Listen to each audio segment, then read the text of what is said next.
नमस्कार मंडळी, आशूज रेसिपीमध्ये सर्वांचं खूप खूप स्वागत आहे। आज आपण सत्यनारायणाच्या पूजासाठी अगदी मऊ लुसलुशीत व दाणेदार शिरा कसा बनवायचा हे बघणार आहोत। इथे मी 1/2 वाटी रवा घेतलेला आहे, 1 वाटी साखर व 1 वाटी साजूक तूप घेतलेला आहे। या ठिकाणी मी 2 वाटी दूध घेत आहे व 1 वाटी पाणी त्यामध्ये घालत आहे। प्रसादामध्ये घालण्यासाठी तुम्ही तुमच्या आवडीप्रमाणे सुकामेवा घेऊ शकता। सर्वात आधी मी इथे 2 चमचे तूप घेत आहे, त्यामध्ये मी आता काजू बदाम व्यवस्थित परतून घेणार आहे। या काजू बदामचा सोनेरी रंग आला पाहिजे। इथे बघा किती सुंदर कलर आलेला आहे।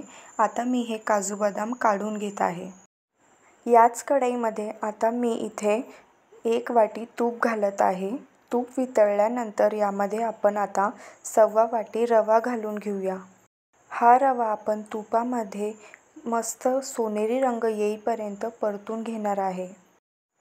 किमान 5 ते 7 मिनिटं परतवल्यानंतर तुम्ही बघू शकता इथे कलर मस्त बदललेला आहे। आता यामध्ये मी 1 केळी बारीक कापून यामध्ये घालत आहे। ही केळी आपण आता व्यवस्थित त्या रव्यामध्ये मिक्स करून घ्यायची आहे। केळी घातल्यामुळे आपला प्रसाद अगदी मऊ आणि लुसलुशीत होतो। आता आपण या ठिकाणी घेतलेलं अर्ध दूध यामध्ये टाकून घेऊया। दूध मी इथे गरम करून घेतलेलं आहे। आता आपण हे व्यवस्थितपणे एकजीव करून घ्यायचे आहे। व्यवस्थितपणे एकजीव झाल्यानंतर मी आता यामध्ये उरलेलं दूध सुद्धा टाकून घेत आहे। पुन्हा एकदा आपण हे मिश्रण एकत्र करून घ्यायचे आहे। या ठिकाणी रव्याचे गोळे होणार नाहीत याची आपण खास खात्री घ्यावी। 4 ते 5 मिनिटं सतत आपण असंच हलवत हा रवा शिजून घेणार आहे। सर्व दूध आटल्यानंतर आता आपण यामध्ये 1 वाटी साखर घालूया व 1 चमचा इलायची पावडर घालत आहे। साखर आणि इलायची पावडर सुद्धा आपण आता यामध्ये व्यवस्थित मिक्स करून घ्यायचे आहे।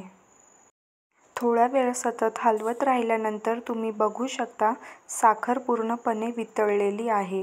यामध्ये मी आता सुकामेवा घालून घेत आहे।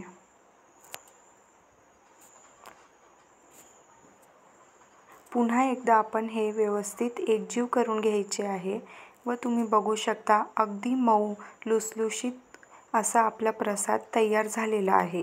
तुमच्या घरी पूजा असल्यास तुम्ही ही रेसिपी एकदा नक्की ट्राय करून बघा। व्हिडिओ आवडला असेल तर व्हिडिओला लाईक करा आणि चॅनलला सबस्क्राईब करायला विसरू नका।